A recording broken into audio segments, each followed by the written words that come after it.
feel really bad giving authors bad ratings. I have to warn everyone not to read it. It's weird. I could talk about this book for forever. I don't want to read anything from Rebecca Yarros ever again.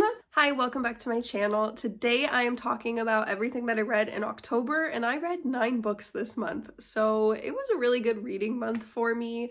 I am, unfortunately, getting over a sickness, so you might be able to hear it in my voice, and I'm sorry if that's annoying. I feel good. It's just my voice did not get the memo and I'm still a little bit raspy, a little bit stuffy, so please forgive me and just look past that. As always, I'm going to be using the Cawpile rating method. I will put on the screen over here exactly what it is. Each letter stands for something special, and then I have my own number system. The creator of this is the Book Roast here on YouTube. I will link a video of hers below so that you can check it out, where she explains the Cawpile rating method. And she also offers a completely free spreadsheet where you can track everything that you read, and I love it. I use it all the time. I would highly recommend checking it out and checking out her video in general, but that is what I will be using. And then also for the first time this month, but I think probably permanently from here on out, I will also be showing on the, I don't know, digital picture or whatever that I add to my videos. Like with the Cawpile rating on the side and then an image of the book and the title and the author and everything, I'll also be adding a little box at the bottom which contains what I rated it, like my star rating out of 5, and then also a spice rating out of 5. And this is my spice rating. It's not based off of anyone else's or based off of spice ratings that you see on Reddit, for example. This is just my rating. So I will put it over here also so that you can see roughly what it means. But basically 0 is squeaky clean. You don't got to worry about anything. There is 0 spice in this book, not even implied, not even behind closed doors, like nothing. Okay. And then there's 1, which is implied. This is like the fade to black scene or just behind closed doors in general. And then 2 is there's some smutty talk and or some light smut, but it's not super explicit and it's also not super frequent. I don't care if it's the actual scene of smut or if it's the talk about smut, it's still smut to me personally. And then 3 would be if there's just minimal smut, if it's not incredibly explicit. It's definitely explicit, but it's just moderately explicit. Maybe it's just 1 scene here, 1 scene there. It's very quick. It's, not 20 pages long of just smut. Maybe it's just a page or 2. That would be a 3 for me. And then a 4 would be there's quite a bit of smut, and or it's really explicit. I don't care if it's just 1 scene. If it's pretty darn explicit, for me, it goes all the way up to a 4, even if it's just 1 scene in the entire book, especially if the 1 scene is multiple pages long. To me, that's too much. And so that would be a 4. But the only difference between a 4 and a 5 for me is that a 4 is not really a plot point. It's not something that keeps coming up in the book, but a 5 is. A 5 is definitely like, this is a plot point in the book. This is serious. Like, they talk about it all the time. They think about it all the time. If it's referenced all the time, like, this is that you really can't get away from it in the book. And a 4 is like, when it's not happening, then you kind of can't get away from it in the book. But a 5, there's no escaping the smut. So that is my scale. Also, before we jump in real quick, I'm just going to mention that when I mention the title of the book, I will really quick flash on the screen the description for the book, and always for the first in a series. So if I'm on book 2, 3, 4, whatever, I'm still only going to show the description for book number 1 because I don't want to spoil anything for you, but I'll just really quickly flash it on the screen. So if you are interested in hearing about the book and you've never heard about it before, pause it and read the description, and then you can continue hearing me talk about it. The very first book that I read this month was Married to a Pirate by Athena Rose, and it's the Romancing the Seas series, book number 1. And I knew going into this, just based on the title and the author's name, that's not the real author's name. Her name is very just, I don't know, like Bridget Jones. And then she chose Athena Rose. To me, that definitely sounds like a dark romance author. And as you are aware, I'm not super big into smut, and so I'm not super big into dark romance. And I kind of was a little worried going into it because it sounds really cheesy and it sounds like it might be a dark romance, and it's not. As you can see, the smut for me was just a 2. However, unfortunately, I was right about it being cheesy. It was so cheesy and so unbelievably bad in that regard. It was kind of bad overall. As you can see, I only gave it 2 stars, which is really, really, really low for me. Like, if I don't like a book that much, I might give it 2.5 stars, but the majority of the time I'm rounding up to 3.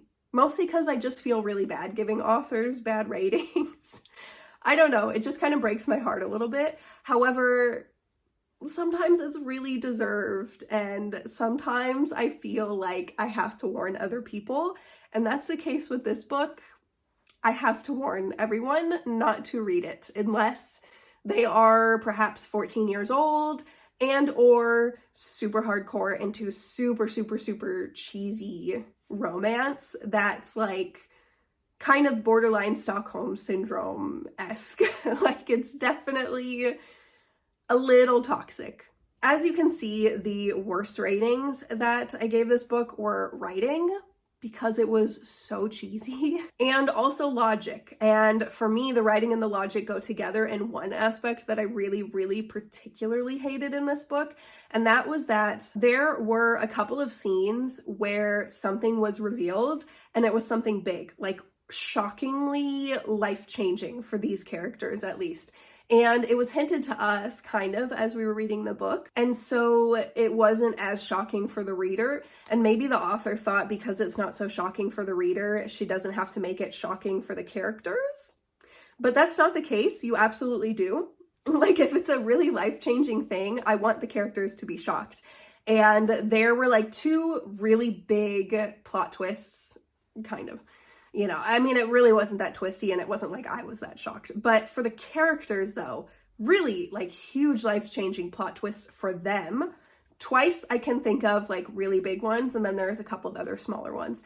And the characters' responses were just the most chill, underwhelming response I've ever read in my entire life. Like, I think one of the characters literally was like, oh, wow, okay. And then, like, that was it. Then they just moved on. He didn't ask any questions about it. He didn't, like, do anything. Like, it just was so unimportant.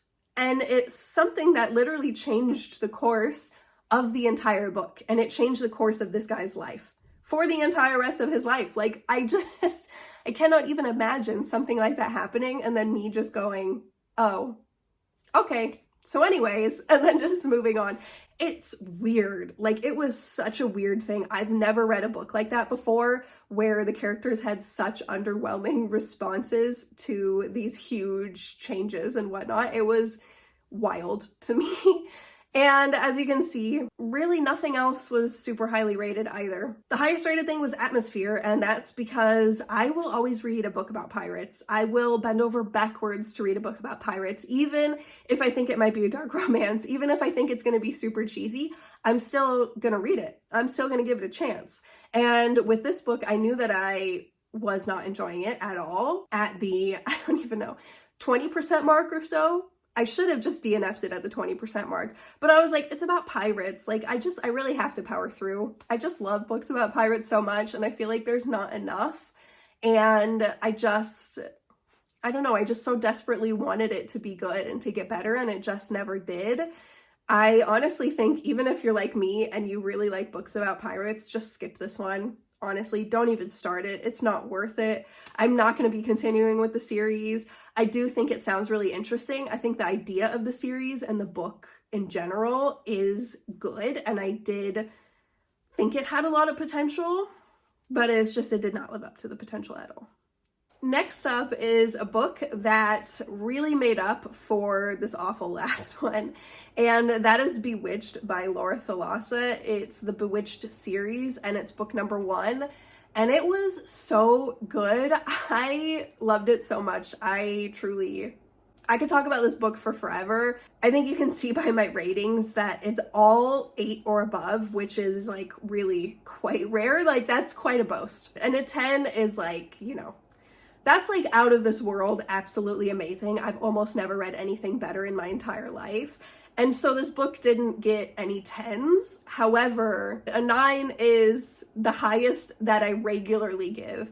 And a 10, like I said, it's quite rare. In fact, I don't even think from all 9 of these books that I read in October, I gave a single 10 on any of the compile ratings for any of the books. And this was definitely the highest rated book overall that I read this month based on the compile rating, and it just really deserved it. It was so good. As you saw on the description that flashed really quick, if you didn't read it back then go back, pause, and read it now. It is a really good and unique and interesting plot, I think. And then her relationship with this man, and it was so good.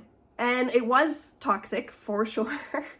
As you can see, the smut rating that I gave this book was 4.5 because it's quite a bit of smut, actually. It's very explicit and they talk about it quite a lot, and it's kind of almost a plot line. It's not mentioned all the time, and you absolutely can get away from it. It's not like it's a consistent theme in the entire book. So that's why I didn't give it a 5, but it's so close to being a 5 because it truly is talked about a lot, it's thought about a lot, it's dreamt about a lot. And the whole point is that this guy knew the main character in a past life of hers. And she was like Roxilana in a past life. I don't know if I'm pronouncing that correctly, but I kind of feel like there's no other way to pronounce that word. I don't know. But so Memnon, the guy, knew Roxilana, who was the main character in her past life, and they were married, and obviously they slept together a lot. And that just comes up a lot in the book, and that's why I gave it 4.5 stars. And I feel like based on that and how much Memnon brings it up to this person who does not remember her past life as Roxilana, and he just expects her to be Roxilana and to just like, I don't know, fall back into his expectations of her. She doesn't know him. She does not remember her past life. And he just like cannot comprehend, which is crazy to me. And so it was pretty toxic in that regard. And the relationship in general, they're just like quite violent towards each other and very sassy. But I did really like that though. So on one hand, it is toxic, but on one hand, it's also really snarky and fun. And I really liked their relationship with each other. If you like books about witches at all, then I think you would probably love this book. And even if you don't, I'm not super big into books about witches. Honestly, I don't really ever tend to grab for them. But this was such a good book. It just, I don't know, it was like the fantasy element and then like the lovers across ages trope. Like it was so good. And maybe it's because I had just read Married to a Pirate and it was so bad. And maybe that's why this seemed like it was so good, because it was like really ricocheting. But I genuinely think it just was that good. Next up, the third book that I read went downhill again. We started off down here and then we went all the way up here and now we went down to like here, give or take. And this was Iron Flame, which is the Empyrean Saga book number 2. There's Fourth Wing and then there's this one, Iron Flame. It's by Rebecca Yarros. And I didn't really like it that much. This actually took me forever to read. I want to say maybe 2 entire months, maybe even 3. I was listening to it as an audiobook, and I was listening to it on 2 times the speed for the majority of the book, and then at the end I even listened to it on 2.5 times the speed. I just could not finish it fast enough. And like I said, it took me forever to finish it. I just feel like it was never ending. It just kept going on and on and on. It was way longer than it had to be. Like literally like 3 or 4 times longer than it had to be. If it would have been half the size, a fourth of the size, I would have been a lot happier with it, I think. But it just was so long.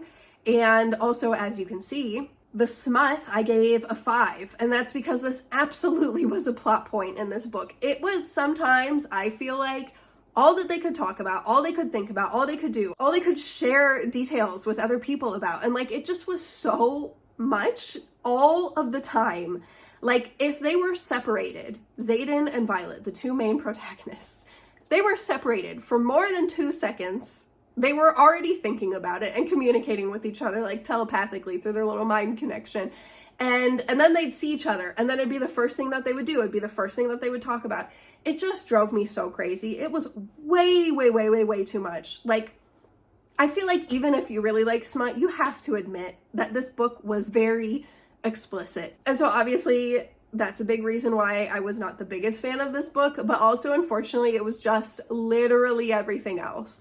Violet, to me, was a character that I liked in the first book. I thought that she was gentle, but also really strong. And she, I don't know, just had this personality that I felt like was unique to her. And like I said, it was just that duality of being gentle, not wanting to kill anyone, not wanting to be too aggressive and violent, but then also like really absolutely standing up for herself and her friends and being really strong and brave when she had to be. Like, I just really liked that. And I feel like in this book, Rebecca Yarros just stomped all over Violet's personality. She just destroyed it, I feel like. Like, the gentle side, the side of her being sweet, and I don't know, considering other people's feelings, not wanting to kill anyone, etc. Like, that just gone. Completely gone. She just turned into such an insufferable, aggressive, violent, really vulgar, like, my gosh, she said the F word every single sentence almost. Like, it just, she turned into something that I could not even recognize. And I don't know if it was just me, but I just feel like, I don't know, I just hated Violet in the second book. And that was coming from somebody who really actually liked her character in the first book and really appreciated seeing that gentleness paired with that strength. And then in the second book, it just was like every other strong female character in YA fantasy nowadays, I feel like. Not everyone, like there's obviously a lot of really good ones, but I feel like a lot of them nowadays are just 100% strong, 100% like, I don't know, aggressive, 100% vulgar, 100% explicit and smutty and everything. Maybe not in YA fantasy, but like in adult fantasy, new adult fantasy, etc. Just super explicit in every way, and then that gentleness is completely gone. And I do like characters like that sometimes, don't get me wrong. However, I only like it if it makes sense for their character, and if they weren't gentle and sweet and kind and a little bit more reserved and introverted before. Like, if a character was like that and then all of a sudden they're like super aggressive and crazy and everything, like, to me, that jump is what I really hate, and I find it disrespectful to the character, honestly. And I just really hated that in this book, more than I can even express to you right now. And I just find Violet to be completely insufferable. I don't ever want to read anything about Violet ever again. So this is also a series DNF for me, I think. I would love to hear what happens to Xaden, because I do really enjoy Xaden as a character. I actually liked him a lot more in the second book than the first book. And maybe that's because I felt a lot of pity for him having to deal with Violet in the second book, because I hated her so much. And I would like to see what happens to him. There was a little bit of a cliffhanger at the end of this second book, which honestly was not that shocking. A lot of people were like, oh my gosh, I never saw it coming. I feel like you could spot it coming from a mile away. I mean, come on, were we reading the same book?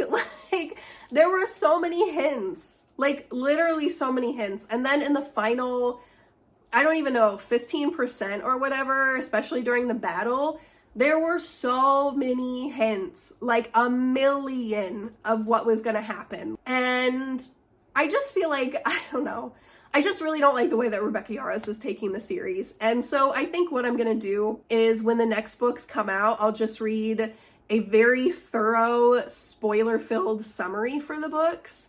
But I'm not actually going to read the books, because I don't want to read anything from Rebecca Yarros ever again. I just really did not like it, and I just really don't like what she did to Violet and some other characters also. I feel like she just really destroyed everything in book 2. The only reason that I rated it 3 stars is because I do actually really like the battles and the action sequences and everything.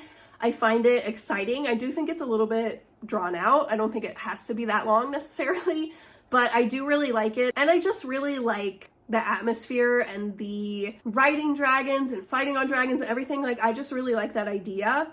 And so that is purely the only reason why it was a 3. and why it was not just a 2. Next up is Stalking Jack the Ripper, which is book 1 in the Stalking Jack the Ripper series by Kerri Maniscalco.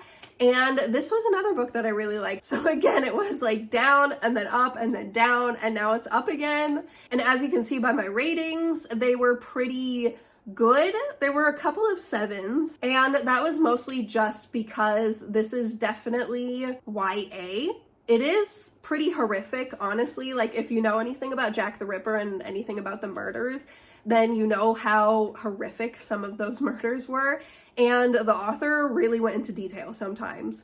And the main protagonist in this book, there's really one main protagonist, then there's the male love interest who's kind of also a protagonist, and then there's another person who's just like a brief side character. It's the uncle of the main protagonist. All 3 of them are like super hardcore into the medical field, and they're just performing autopsies right and left. And it just was a lot. So it definitely was horrific in that sense of the word. I personally don't think it was too much, but I also am a big fan of like horror movies and horror books and just like scary horror things in general.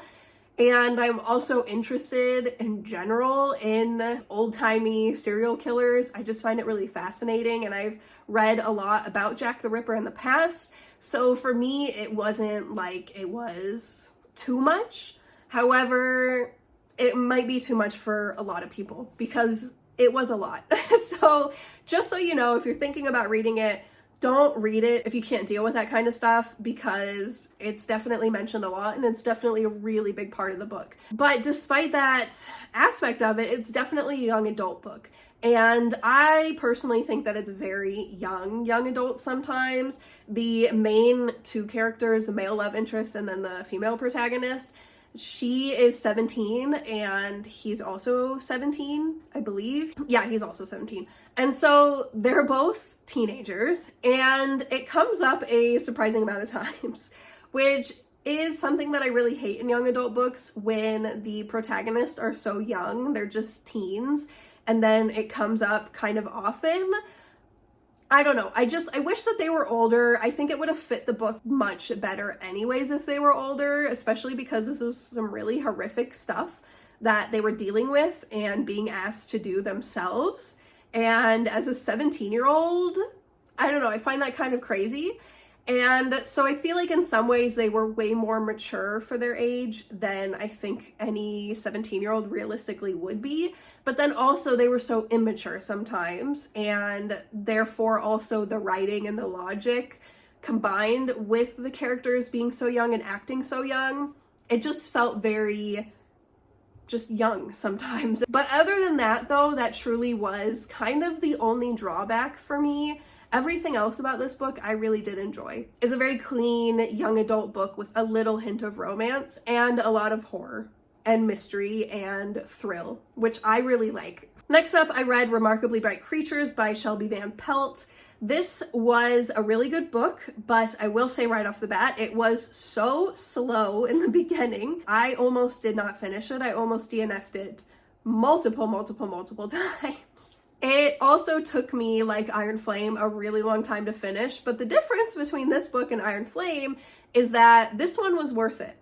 And once I got past the 50-60% mark, it really started taking off, and I really got attached to the characters, and I really enjoyed where the book ended, and I think it was a really good ending. In general, you can see that I really liked the characters and the logic. It was just so well thought out, and the characters were so well done, and you really got to spend a lot of time with them and really get to know them and their motives and everything, even the side characters. And the octopus, Marcellus, was so good. Like, truly one of the best animal characters I've read in a very long time. I would read an entire book if it was just Marcellus writing it. I would read an entire series if it was featuring Marcellus. He just like made the whole book for me, and he was also kind of one of the main reasons in the beginning why I didn't DNF, because I loved reading his sections, and I loved reading about him and reading what he was getting up to. And Tova, the main protagonist, and her relationship with Marcellus the octopus was so sweet and wholesome, and I just loved it so much. And you really fall in love with them, and then through them you fall in love with all these side characters, and it all comes together so beautifully and so wholesomely at the end. I would highly recommend it to anyone, so long as you know that it's gonna be really slow in the beginning if it's not really your type of genre, because it's not mine, and it was so boring to me at first. So as long as you know, you kind of got to be in it for the long haul, but that it's building the foundation and it's building your love for the characters, and then in the very end, you have all of this past knowledge of the characters and everything comes together and it just is beautiful. I really liked it. Next up is A Sorceress Comes to Call by T. Kingfisher, one of my favorite authors of all time. I love her so much. I will say, in the beginning of the book, the entire time I was thinking, where's the horror? Like, it was not horrific at all. But at the end, it definitely gets pretty horrific. There's this creature, and there's like decapitations and murders and like people being stomped to death. Like, it's crazy, and a lot happens at the end. And this is also kind of another book, like Remarkably Bright Creatures, where it's kind of slow in the beginning, and you're just building up that foundation of getting to know the characters, getting to know the atmosphere really well, getting to know the plot in general, like the back history, what might potentially happen, etc. And then once that foundation is thoroughly built, then it really just like takes off for the final 30%, give or take. And I really liked it. I just really love T. Kingfisher. I think that she writes really slow books sometimes, but they're really beautifully slow. I love the way that she writes characters. I think that they're just so, I don't know, so fleshed out and so unique. And just like Remarkably Bright Creatures, you really fall in love with the characters, and not just the main pack of characters, but the side characters too. Like, everyone who the main characters touch and come into contact with in their lives, you kind of also just love them. And it's just like the circle of intriguing characters and characters that you really feel connected to. The reason that it's a 1 on Smut is just because it is so brief. It is basically a 0, but there's just one mention of something happening. It's just a character wakes up with no clothes on in bed next to somebody else, and that's kind of it. And then they just move on, and then they're called to do something else immediately afterwards. And there's really no mention of it ever again. It's definitely like a good slow burn horror. Not that horrific still at the end, but it's definitely more horrific than your average fantasy book, that's for sure. And then next up, I read Welcome to Nightvale. That is by Jeffrey Kramer and Joseph Fink. And if you recognize the title, then maybe you know that this is originally a podcast, and they started writing some novels based on the podcast set in the same world, or technically, I guess, the same city of Nightvale. It's like kind of a little bit spooky, but it's mostly just like really weird, but like very fitting for Halloween. It just is such a weird, wonky, like unnerving sometimes kind of book. Like, it's just so off the wall and so strange. And I saw a lot of negative reviews for this book were because it was too off the wall and too strange and too disconnected. And I definitely think it can feel like that. But I think if you're listening to it on audiobook, which I would only recommend for this book, I would never recommend reading it as a book. I just don't think it lends itself well to book form. I think it's better as podcast form. And as close as you're going to get to podcast form is an audiobook. The narrator is the same guy that is on the podcast, and he's very expressive. And he just does it so well. And I think it feels a lot better and more connected if you're listening to the audiobook. I've not read the book, so I don't know, but I can never imagine reading the book. I think that would be too crazy. I think you really have to listen to it. And I really enjoyed listening to it. I thought it was fun. It was weird, like I said already. You can see, though, that there were some things I didn't rate too highly. I loved the atmosphere. That almost got an absolute 10 for me. I think it was just a little bit too weird and off the wall sometimes, hence why I didn't give it a full 10. But the plot and the characters, it just, for me, I feel like I didn't really connect that much to the characters. The plot also was not that strong. Like, when you have such a weird town and a weird place where all these weird things happen, the plot line for me was just too basic. Like, it just was shockingly basic. And the ending was shockingly ordinary. And maybe that's why they did it, because that's obviously not what you were expecting. I'm sure anybody reading this was expecting a super crazy wonky ending, and then to get like the most basic regular ending, there was still like some twists and a little bit of strangeness added into the mix, but for the most part, comparatively to the rest of Nightvale, this was a very regular, basic, just run-of-the-mill kind of plot and ending. And I just wish it was a little bit weirder. I wish like more things would have connected at the end. I wish it would have been more of a mystery, and it just really wasn't. It was just kind of basic. I don't know, I said that word so many times, I'm sorry, but I can't think of anything else that describes it so well. It was basic. And it's not that I hated it or anything. It's not that I actively disliked it. I wish it was more, and I wish it was a little bit different, but I still did enjoy it. As you can see, I gave it 3.5 stars. I can't remember if I rounded up or rounded down. If I think about the first 90% of the book, I would definitely round up to a 4. But then if I think about that final 10%, I would round down, because the final 10% I just really did not like. And then also another thing that I forgot to mention that you might be thinking, why is that there? Is that an accident? No, the question mark under logic is there because I literally have no idea how to rate logic in Welcome to Nightvale because there is no logic. And this aspect is, did the characters behave how you expected them to behave? Were there any plot holes? Was everything explained well enough? Was it too much explaining, not enough explaining, you know, like yada, yada, yada. Nothing was how I expected it to be. The characters did not behave how I expected them to behave. And things were explained in the Nightvale way, which is explaining it, but then there's always exceptions to the rules and to what was explained. And so then it always is different than the explanation that you heard or from what you would expect. And so there's really no way to rate the logic in a Welcome to Nightvale podcast or book or anything. Like, everything Nightvale related is just so chaotic in the best weird way. And I'm leaving it a question mark because I don't know how to quantify that. I would recommend this book if you are into super chaotic, weird kind of things that don't necessarily follow your expectations, and it kind of does jump around. It is a little bit disconnected. However, only if you listen to the audiobook. I would not recommend reading the physical book, just the audiobook. And then I read of Promises and Thorns by Kenley Davidson, another one of my favorite authors. If you've watched my channel at all, Kingfisher and Kenley Davidson, I talk about them quite a lot, honestly. I love them both so much. This book, though, unfortunately, was not my favorite. I feel really bad saying that, but as you can see, I gave it 3.5 stars, and I rounded down to 3, actually. So this was quite low for me. I feel really bad for putting a Kenley Davidson book there, but I just did not like this book that much.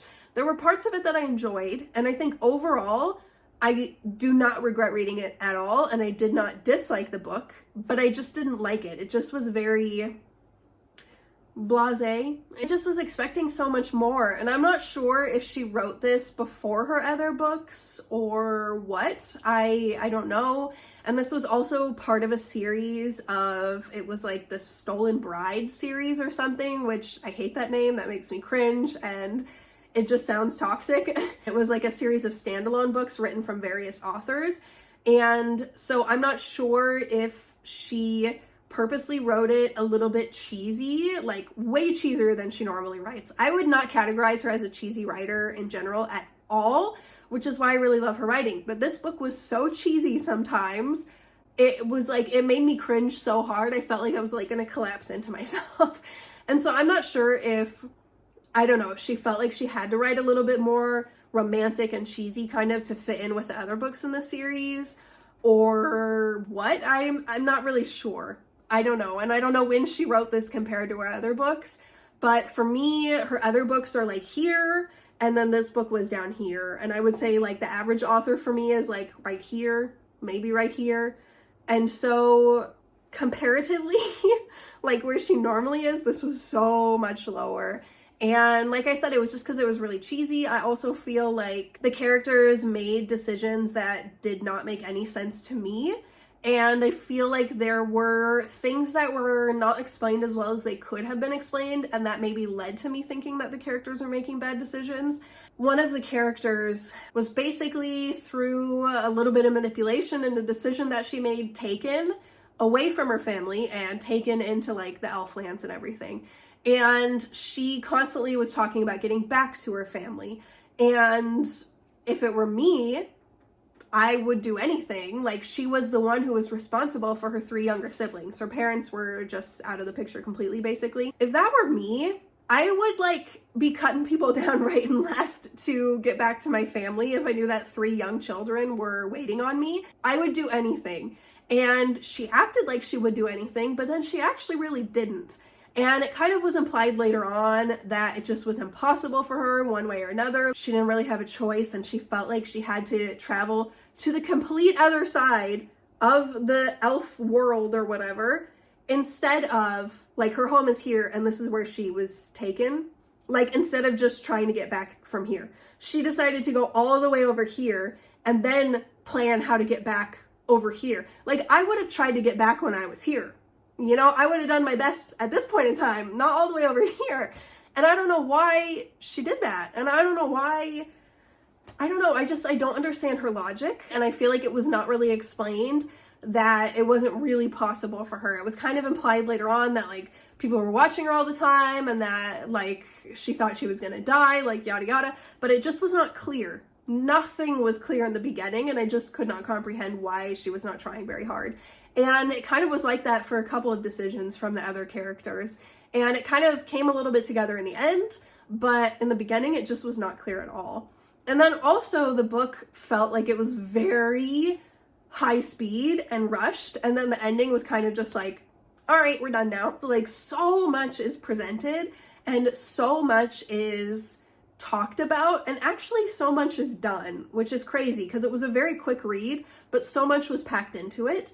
And I don't know, it just didn't feel like there was that much closure. It felt like it was just implied that there was going to be closure in the future, but there was actually no closure at the exact moment of the end of the book.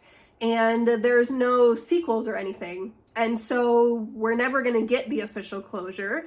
And for me personally, I guess I really do like official closure.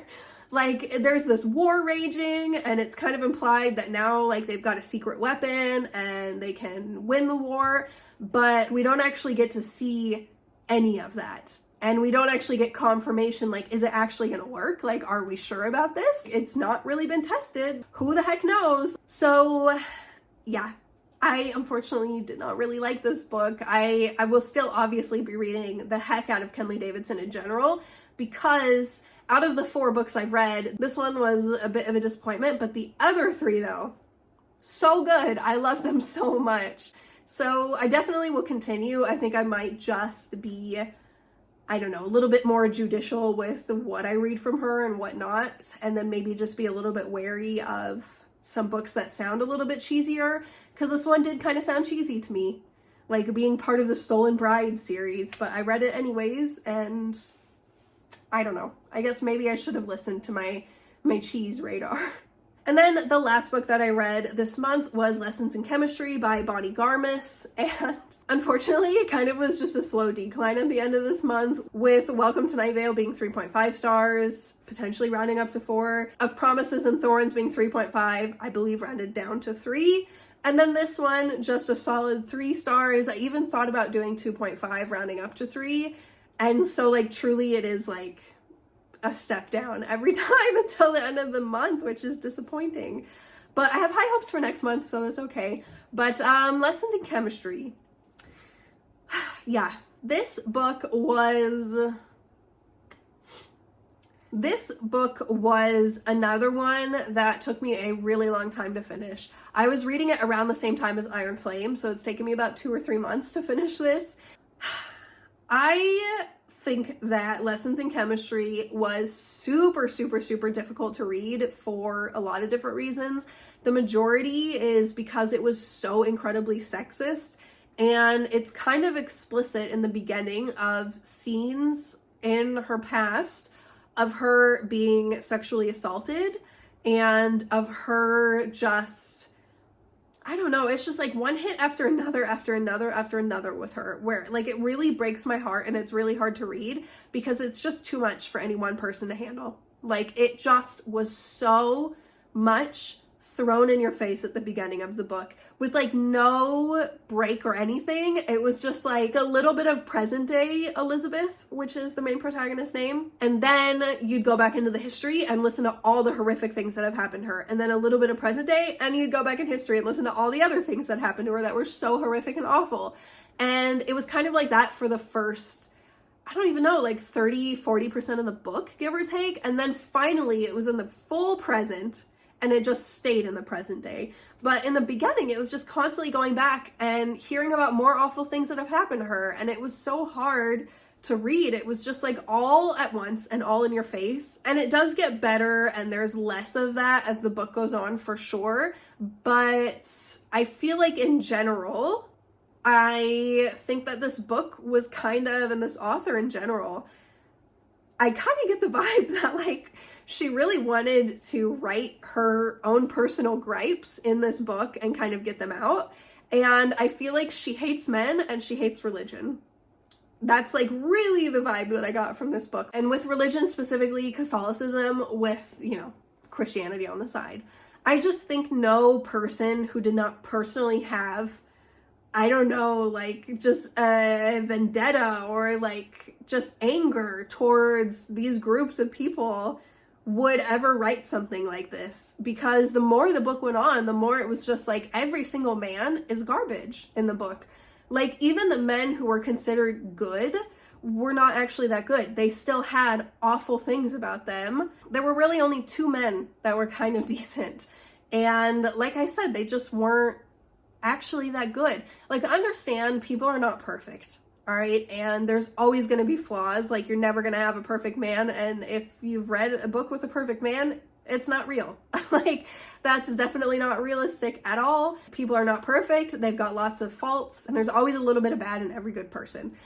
However, this was not just like, he's a little bit lazy or whatever. Like, it wasn't something like that. It was just like, there was always something that was really serious, or like some really deeply ingrained sexism that didn't really seem like the guy was aware of or wanted to work on or anything. This book was just like showing that every single man in the 1960s, even the good ones, are so incredibly sexist at their core, and they do not care and they do not want to get better. And that's kind of like what this book was just driving home the entire time, which I disagree with. I think it's definitely really bad, and I think that it's nice that this book was kind of shining a light on that, and also shining a light on how it's better nowadays, but it's by no means perfect nowadays. There is still some very, very, very hardcore sexism, especially in STEM. And I do really appreciate that, and I like that. And that was one aspect of the book that I did enjoy. And I think the writing in general is great. I really enjoyed that as well. And I think some of the characters, mostly just the women, because those were really the only likable characters in this book, but I did really enjoy some of the characters. But it just felt like it was just always a gripe against something. And then with religion, it was like the most incorrect opinions about Christianity, at least. I can't speak for Catholicism. I'm not a Catholic, but I am a Christian. And like, she just said so many times in the book how believing in God is a crutch, and that it means that you have no responsibility for yourself. You just push the responsibility onto God, which is crazy because that's the complete opposite of Christianity. Like, I was so flabbergasted when I read that. I like had to take a break. Like, my flabbers were gasted, okay? I was shook to my core. I've never heard anyone say that before. Because in Christianity, the whole point is that there's evil in the world, not because of God, but because of humans. Because we are evil sometimes. There are evil people in this world. It's their responsibility. I've never heard anyone say that religion is a crutch to put responsibility on somebody else, because I feel like religion shines a light on yourself and causes you to take responsibility for yourself. Like, that's one of the things that I like about Christianity. It's that it shines a light on me to be a better person and to really look at what I'm doing and how I'm acting and responding to people and treating the world around me and think, I need to do better. I need to be a better person, and I need to take responsibility for my bad behaviors. the reason why I think that and the reason why I'm doing that is because of God. It's not like in spite of him or anything, it's because of him. And I never in my entire life, like, it's so anti-biblical to push the responsibility on anybody but yourself. Like, humans are responsible for ourselves. That is very biblical. And I just feel like this book was so anti-God in general. And it just was implied so heavily sometimes that you can't like science and like God at the same time. And I think that's crazy. I also think that that's anti-biblical. Like, as a Christian, at least, again, can't speak for Catholicism, which was featured really heavily in this book. I'm not a Catholic, and their belief system is different than Christians. However, for Christians, I know so many Christians who are scientists. I know Christians who are literal chemists, like Elizabeth Zott in this book, and Christians who are programmers and engineers and like in all different types of STEM. My husband is a Christian and he's a mechanical engineer and he has been in STEM his entire life. Like, I think it's the craziest thing ever to imply that you can't believe in science and rely heavily on science and try to advance science and everything while also believing in God. But despite all of that, despite how much I feel like she hates religion and men with a burning passion in her personal life, I do think that her writing is really good. And I think, like I said, I really connected to the women in the book, at least. Definitely was a book about women and about women empowerment and kind of also about how much men suck. And I agree with the first two, love the first two, love a book about women, love a book about women empowerment, for sure. Don't really like a book so much that implies that every single man is toxic and awful. At the risk of sounding like one of those awful people on Twitter who's like, not all men, like, I hate that. I don't want to sound like that. But I do also want to say that not all men are super toxic and everything. But I don't want to be confused with these like Twitter, like, not all men hashtaggers. Like, please don't get me wrong. I mean, if you've read the book, I think you know what I mean. This book just kind of was a lot of hating for me, and it was kind of unexpected. And then that paired with like how much was at the beginning, where it just was like thrown in your face, all of the sexism and the assault and everything. It just was like, I don't know, it was so much to take in. And I don't think that this book actually brought me that much, if any, joy. And I kind of read to bring me joy. And this book was not bringing me joy. So yeah, I don't really know if I would recommend it to anyone. I don't think it's going to bring anyone any joy in their lives. I think it might just bring anger and frustration and negative feelings and everything, which are fine to feel sometimes. But I just wish that this book would have had like a happier ending that really brought you some joy after you've gone through all of these negative emotions and all of this trouble in the beginning. But yeah. Anyways, that is everything. I talked for way longer than I intended. I am sorry. But those were all 9 books that I read this month. If you've got any questions about anything, let me know in the comments below. If you've read any of these books, let me know what you thought about them in the comments below. And I hope that you have an amazing day, an amazing reading week. And I hope that you did have an amazing October. Let me know in the comments below what your favorite book of October was, and also what your least favorite book from October was, so I know what to stay away from. And I will see you in my next video. Bye.